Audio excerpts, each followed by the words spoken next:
বন্ধুরা, আজ আমি এক বরকতময় জীবন নিয়ে আলোচনা করব।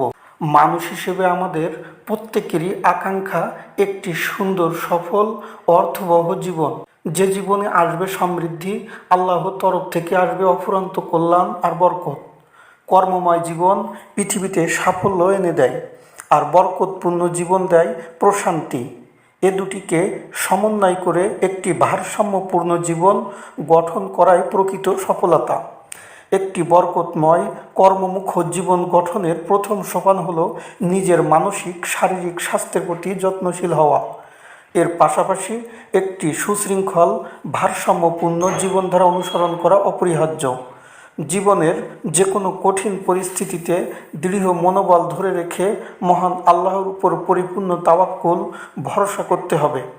সমস্যা সমাধানে সচেষ্ট হতে হবে, কেননা ইসলামে অলসতা, উদাসীনতাকে একটি মারাত্মক ব্যাধি, শয়তানের ফাঁদ হিসেবে চিহ্নিত করা হয়েছে।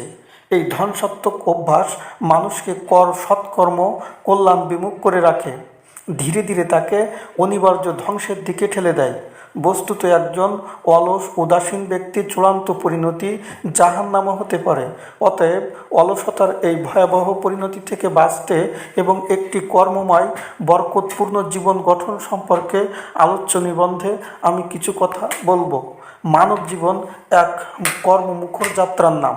এই যাত্রাপথে কেউ বেছে নেন কর্মঠ ও উদ্যমী জীবন, আবার কেউ গা ভাসিয়ে দেন উদাসীনতা, আলস্যের স্রোতে।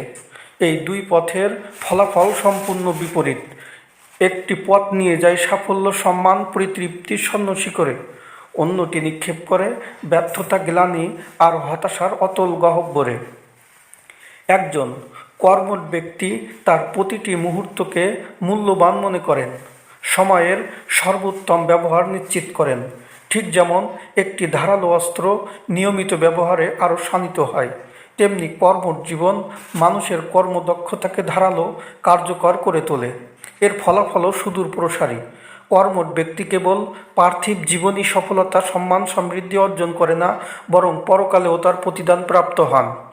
এর বিপরীতে অলসতা, উদাসীনতা হলো জীবনের অগ্রযাত্রাকে থামিয়ে দেওয়া, ব্যক্তিকে কর্মবিমুখ করে তোলে, নিষ্ক্রিয় করে তোলে। এর প্রধান লক্ষণগুলো হলো অনীহা, অমনোযোগিতা, অজুহাত, উদ্যমহীনতা। এই উদাসীনতা ধীরে ধীরে মানুষের সম্ভাবনাকে নষ্ট করে দেয়।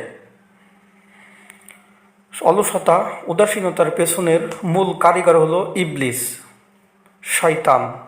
সে মুমিনকে আল্লাহর পথ থেকে সরিয়ে দেওয়ার জন্য আলস্যের চাদরকে অন্যতম অস্ত্র হিসেবে ব্যবহার করে।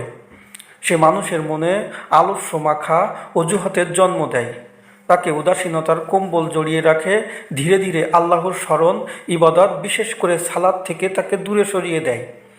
এভাবে সে মানুষকে এহকাল পরকাল কল্যাণ থেকে বঞ্চিত করে। সুতরাং জীবনকে সার্থক, সফল করতে চাইলে কর্মঠ, উদ্যমী হওয়ার কোনো বিকল্প নেই। অলসতা, উদাসীনতার ফাঁদ পেতে নিজেকে রক্ষা করার জন্য প্রতিটি মুহূর্তকে কাজে লাগিয়ে দুনিয়া ও আখিরাতের প্রকৃত সফলতা অর্জন করা সম্ভব। কর্মমুখর জীবন গঠন করবেন কেন? ইসলাম একটি পূর্ণাঙ্গ জীবন ব্যবস্থা, যা মানুষকে দুনিয়া আখিরাতের কল্যাণের পথে পরিচালিত করে। এই জীবন ব্যবস্থায় অলসতা, উদাসীনতা, বিমুখতাকে কঠোরভাবে নিরুৎসাহিত করা হয়েছে। একটি কর্মমুখর, উৎপাদনশীল জীবনযাপনে উৎসাহিত করা হয়েছে। কর্মমুখর জীবন গঠন শুধু পার্থিব প্রয়োজন নয়, বরং এটি একটি গুরুত্বপূর্ণ ইবাদত। আল্লাহ মানুষকে তার অনুগ্রহ অনুসন্ধানের জন্য পৃথিবীতে ছড়িয়ে পড়তে বলেছেন।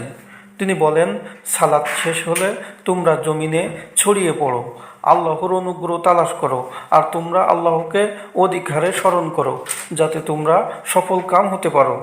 এই আয়াতে সালাতের মতো শ্রেষ্ঠ ইবাদতের পরে জীবিকা অর্জনের জন্য কর্মে লিপ্ত হওয়ার নির্দেশ দেওয়া হয়েছে, যা কর্মের গুরুত্বকে সুস্পষ্ট করে তুলেছে। আল্লাহ মানুষকে বেকার বসে থাকার জন্য সৃষ্টি করেননি, তার দেওয়া সামর্থ্য, যোগ্যতা ব্যবহার করে পৃথিবীকে আবাদ করার নির্দেশ দিয়েছেন।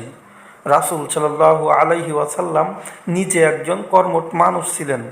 তিনি তার সাহাবীদেরকেও কর্মঠ হতে উৎসাহিত করতেন। তিনি বলেন, মা আকালা হাদুন তো আমান কত্তু খয়রম মিন আইয়া আকুলা মিন আমাল ইয়াদাহি ওয়াইন্নান নবিয়াল্লাহি দাউদ আলাইহিস সালাম কানাই আকুলু মিন আমাল ইয়াদাহি।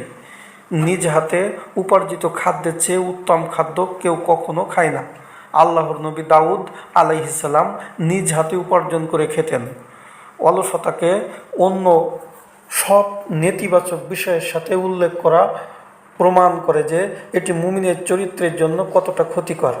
সুতরাং ইসলামের দৃষ্টিকোণ থেকে কর্মমুখর জীবন গঠন করা একজন মুমিনের অপরিহার্য কর্তব্য। এটি কেবল আর্থিক সচ্ছলতা এনে দেয় না, বরং আল্লাহর সন্তুষ্টি অর্জন, আত্মিক প্রশান্তি লাভ, আখিরাতের সাফল্যের সোপান তৈরি করে।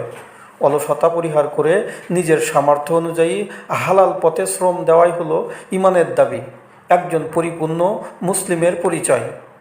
একটি কর্মচঞ্চল বরকতময় দিনের চাবিকাঠি লুকিয়ে আছে ভোরের স্নিগ্ধতায়।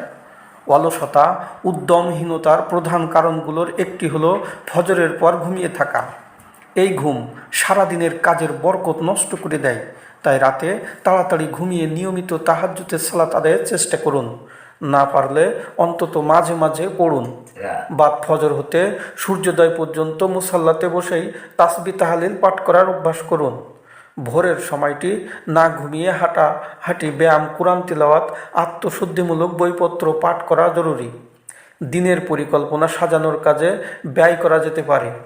রাসূল সাল্লাল্লাহু আলাইহি ওয়াসাল্লাম তার উম্মতের জন্য ভোরের সময়ে বরকতের দোয়া করেছেন। তিনি বলেন, আল্লাহুম্মা বারিক লি উম্মতি ফি বুকুরিহা। হে আল্লাহ, আমার উম্মতের জন্য সকালে বরকত দান করুন। ভোরের কর্মীরা এই দোয়ার অংশীদার হন, তাদের জীবনে সমৃদ্ধি আসে। নবী মুহাম্মাদুর রাসূলুল্লাহ সাল্লাল্লাহু আলাইহি ওয়াসাল্লামের রিসলাতের পাহাড় সম দায়িত্ব, কাজের চাপ, শত ব্যস্ততা, প্রতিনিধিদের সাথে সাক্ষাৎ, সাহাবীদের তালিম তারবিয়াত প্রদান, পরিবারের সবার অধিকার পূরণের পরও তিনি আল্লাহর ইবাদত করতেন দিন রাত। সূর্য ওঠার পর তিনি কমপক্ষে 2 রাকাত নফল সালাত পড়তেন। যেমন রাসূল সাল্লাল্লাহু আলাইহি ওয়াসাল্লাম ইরশাদ করেন, মান সাল্লাল ফাজরা ফি জামাআতি সুম্মা ক্বাদা ইয়াযকুরুল্লাহ হাত্তা তাতলু আশ-শামসু সুম্মা সাল্লা রাকাতাইন কানাত লাহু কাআজরিন হাজ্জাতিন ওয়া উমরাতিন তাম্মাতিন তাম্মাতিন তাম্মাতিন। যে ব্যক্তি ফজরের সালাত জামাতে আদায় করে তারপর সূর্যোদয় পর্যন্ত উক্ত স্থানে বসে আল্লাহ জিকির সম্পন্ন করে, এরপর 2 রাকাত নফল সালাত আদায় করে, সে ব্যক্তি একটি হজ উমরা সওয়াব লাভ করে। পরিপূর্ণ পরিপূর্ণ পরিপূর্ণ অর্থাৎ পূর্ণ হজ উমরা সওয়াব অর্জন করে। এতে বোঝা গেল যে জামাতের সাথে ফজরের সালাত আদায় করে তাসবিহ তাহলিলে মশগুল থেকে সকাল করলে, মাত্র 2 রাকাত নফল সালাত আদায় করতে পারলে পরিপূর্ণ হজ উমরা সওয়াব অর্জিত হয়। সওয়াবের এই ডালি নিঃসন্দেহে বরকতময়। সকালে আপনাকে ইবাদতে সক্রিয় রাখার জন্যই। সময় মতো সালাত পড়তে না পারলে এটাই হবে সারাদিনের অলসতার সূচনা। এ থেকেই আমলহীনতা, পাপ প্রবণতা, অন্যান্য গাফিলতির দুয়ার উন্মোচিত হয়। সে কারণ যত কষ্টই হোক না কেন সালাতের প্রতি বিশেষভাবে যত্নবান হওয়া জরুরি। রাসূল সাল্লাল্লাহু আলাইহি ওয়াসাল্লাম বলেন, যখন তোমাদের কেউ ঘুমায় তখন তার গ্রীবাদেশে শয়তান 3টি করে গিট মেরে দেয়, আর প্রত্যেক গিটে সে এই বলে কুমন্ত্রণা দেয় যে তোমার সামনে রয়েছে দীর্ঘ রাত, অতএব তুমি আরও ঘুমাও।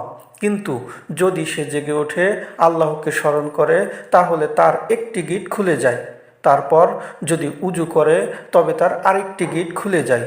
তারপর সে যখন সালাত আদায় করে তার সমস্ত গিট খুলে যায়, যার ফলে সে প্রভাতে উপনীত হয় স্ফূর্তি, ভালো মন, উদ্যমী কর্মঠ অবস্থায়। নচেত সে সকালে ওঠে কলুষিত মন, অলসতা, উদাসীনতা সহকারে। অতএব কর্মঠ হতে চাইলে ফজর সহ প্রতি ওয়াক্ত সালাত বিশেষভাবে মনোযোগী হতে হবে। মানুষের সঙ্গী হয়ে থাকে বর্তমানে বিভিন্ন social media, smartphone, laptop, television, YouTube channel সহ আরও অনেক কিছু। এসবের ব্যবহারে নিজেকে নিয়ন্ত্রিত রাখতে হবে। বিশেষ করে এগুলো যেন রাতের ঘুম কেড়ে নিতে না পারে সেদিকে খেয়াল রাখতে হবে। রাতে বিছানায় গিয়ে মাসনুন দোয়া তেলাওয়াত জিকির আজকারের মাধ্যমে ঘুমিয়ে পড়লে অলসতা হার মানবে, আমলে মন বসবে, ফলে হতাশা দূর হবে। আল্লাহ প্রদত্ত বরকত জীবনকে সাফল্যমণ্ডিত করবে। রাসূল সাল্লাল্লাহু আলাইহি ওয়াসাল্লাম বলেন, হে আদম সন্তান, আমার ইবাদতের জন্য অবসর হও, তাহলে আমি তোমার অন্তর প্রাচুর্য দিয়ে পূর্ণ করে দিব, তোমার অভাব দূর করে দিব। আর যদি তা না করো তাহলে তোমার দুই হাত ব্যস্ততা দিয়ে ভরে দিব, তোমার অভাব দূর করব না। অতএব সৎকর্ম, এলেম অর্জন প্রভৃতি কাজে লিপ্ত থেকে সময়গুলো সঠিক মূল্যায়ন করা উচিত।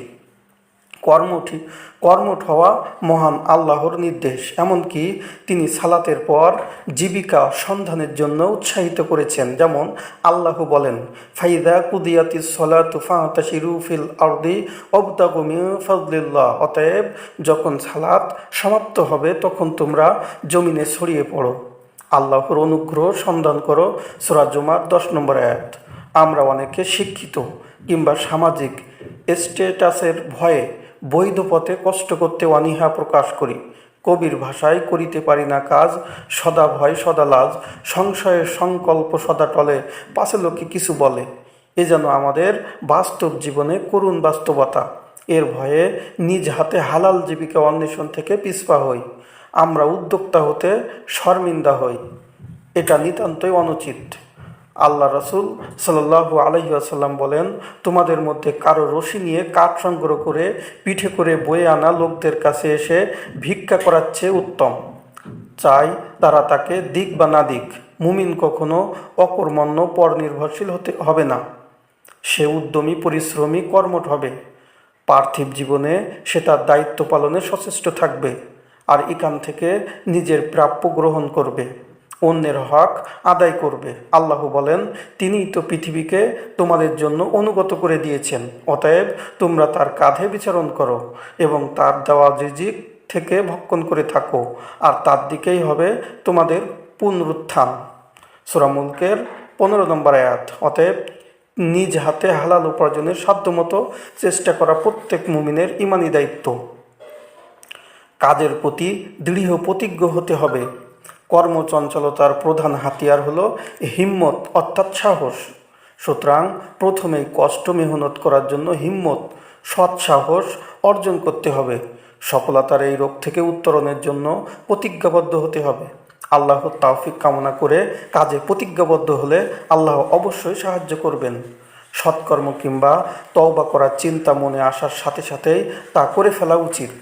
আজকের নেকামল আজই, আজকের তওবা আজকেই করতে হবে, কিছুতেই তা আগামীকালের জন্য রেখে দেওয়া যাবে না। রাসূল সাল্লাল্লাহু আলাইহি ওয়াসাল্লাম বলেন, তোমরা সৎকর্মের দিকে দ্রুত অগ্রগামী হও। রাত্রির ঘুটঘুটে অন্ধকার সদৃশ্য ফিতনায় পতিত হওয়ার পূর্বে, যখন কোনো ব্যক্তি সকালে উঠবে ইমানদার অবস্থায় আর সন্ধ্যা করবে কাফের অবস্থায়, আবার সন্ধ্যা করবে মুমিন অবস্থায় আর সকালে উঠবে কাফের অবস্থায়, মানুষ দুনিয়াবি তুচ্ছ স্বার্থের বিনিময়ে নিজের দিন বিক্রি করে দিবে। আল্লাহ বলেন, তোমরা দ্রুত ধাবিত হও তোমাদের প্রতিপালকের পক্ষ থেকে ক্ষমা এমন জান্নাতের দিকে যার প্রশস্ততা আকাশসমূহ জমিনের সমপরিমাণ, যা আল্লাহ ভীরুদের জন্য প্রস্তুত করা হয়েছে। সূরা আল ইমরানের 133 নম্বর আয়াত। অতএব যত দ্রুত সম্ভব সৎকর্ম বাস্তবায়ন করা প্রত্যেক মুমিনের ঈমানি দায়িত্ব। কর্মময় জীবন গঠনের আরেকটি উপায় হচ্ছে নবী রাসূল, সাহাবী, তাবেঈ, সালাফগণের জীবনী পাঠ করা। মহান আল্লাহ বলেন, লাকাদ কানা ফি কসাসিহিম ইবরাতুন লিউলিল আলবাব। পূর্বপুরুষদের কাহিনীতে জ্ঞানী ব্যক্তিদের জন্য শিক্ষা রয়েছে। সূরা ইউসুফের 111 নম্বর আয়াত। আল্লাহ ভীরুদের সান্নিধ্যে থাকা, তাদের সাহচর্য গ্রহণ করা, মজলিসে বসা, তাদের কথা মনোযোগ দিয়ে শ্রবণ করলে বিপুল উৎসাহ উদ্দীপনা সঞ্চয় করা যায়। মহান আল্লাহ বলেন, ইয়া আইয়ুহাল্লাযীনা আমানুত্তাকুল্লাহা ওয়া কুনু মা'আস সাদিকিন। হে মুমিনগণ, তোমরা আল্লাহকে ভয় করো, সত্যবাদীদের সাথে থাকো। অতএব সৎ সঙ্গে থাকলে আপনি সৎ ও কর্মঠ হবেন, এটাই স্বাভাবিক। নিজেই কর্মমুখর জীবনের প্রতি ব্রতী হতে হবে। উদাসীনতা, অলসতা, উদ্যমহীনতা, অকর্মণ্যতা দূর করার চেষ্টা করতে হবে। অলসতা ব্যর্থ মানুষের স্বভাব। অলস মস্তিষ্ক শয়তানের আড্ডাখানা। সুতরাং শয়তানি অসওয়াসার শিকারে পরিণত হয়ে ব্যর্থদের কাতারে সামিল হওয়া যাবে না। অতএব শয়তানের অনিষ্ট হতে পানাহা চেয়ে সৎ আমলের প্রতি মনোযোগী হতে হবে। রাসূল সাল্লাল্লাহু আলাইহি ওয়াসাল্লাম বলেন, আল্লাহর নিকট শক্তিশালী মুমিন অধিক উত্তম, প্রিয় দুর্বল মুমিনের চাইতে। তুমি ওই জিনিসের প্রতি যত্নবান হও যাতে তোমার উপকার আসে। আল্লাহর নিকট সাহায্য প্রার্থনা করো, অক্ষম হইও না। অলসতার অন্যতম প্রধান কারণ হলো রাতে দেরিতে ঘুমানো, দেরিতে ঘুম থেকে উঠা, ঈশার পরে ঘুমিয়ে যাওয়া, ভোর রাতে ঘুম থেকে উঠা, তাহাজ্জুদে সালাত আদায়ের চেষ্টা করা, সকালে সূর্যোদয়ের পরে ইশরাক সালাতুজ জোহা আদায় করা। এগুলি বাস্তবায়ন করতে পারলে জীবনে উদ্যম আসবে, কাজের গতি সঞ্চার হবে বহুগুণে। অপ্রয়োজনীয় অহেতুক কথা কাজ পরিহার করা আবশ্যক। রাসূল সাল্লাল্লাহু আলাইহি ওয়াসাল্লাম বলেন, একজন ব্যক্তির ইসলামের সৌন্দর্য হলো অনর্থক কথা আর কাজ পরিত্যাগ করা। প্রতিদিন রুটিন মাফিক কাজে আত্মনিয়োগ করা কর্তব্য। শিক্ষার্থী হলে পড়ালেখায়, চাকরি জীবনে হলে প্রফেশনে, ব্যবসায় হলে উদ্যোক্তা হওয়ার স্বপ্ন নিয়ে স্বপ্ন পূরণের স্বপ্নচারী হতে হবে আর অক্লান্ত মেহনত করতে হবে। সেই সাথে রবের তাওফিক কামনা করে সর্বোচ্চ শিখরে আরোহণের প্রাণপণ চেষ্টা চালিয়ে যেতে হবে। হে আমাদের প্রতিপালক, রব্বানা আতিনা ফিদ দুনিয়া হাসানাতাও ওয়া ফিল আখিরাতি হাসানাতাও ওয়া কিনা আযাবান্নার। হে আমাদের প্রতিপালক, তুমি আমাদেরকে ইহকালে কল্যাণ দাও, পরকালে কল্যাণ দাও এবং আমাদেরকে জাহান্নামের আযাব থেকে বাঁচাও। সূরা বাকারা 201 নং আয়াত। উল্লেখ্য যে ইহকালে কল্যাণ আসে কাজে আর পরকালের কল্যাণ আসবে আমলে, যেগুলি কর্মঠ ব্যক্তিদের মহৎ গুণ। কবির ভাষায়, অবসর কোথায় কোথায় শ্রান্তি, এখনও কাজ রয়েছে বাকি, তাওহীদ আজ পূর্ণ কিরণ দিক দিগন্তে দেয়নি উকি।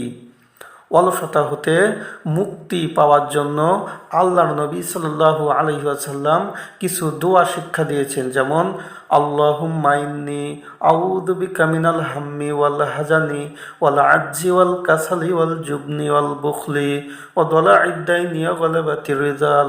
হে আল্লাহ, নিশ্চয় আমি আপনার নিকট আশ্রয় প্রার্থনা করছি দুশ্চিন্তা, দুঃখ হতে, অপারগতা হতে, অলসতা হতে, কৃপণতা আর ভীরুতা হতে, ঋণের ভার আর মানুষের দমন পীড়ন হতে।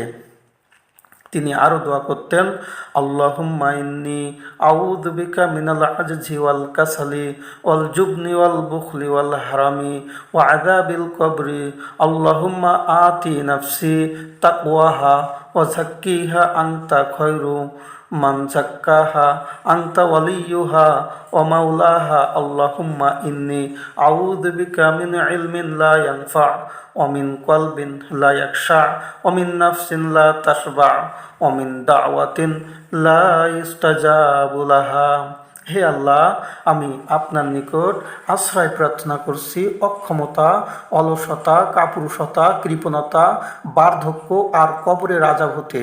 হে আল্লাহ, আপনি আমার হৃদয়ে তাকওয়া দান করুন, আমার আত্মাকে পরিশুদ্ধ করুন।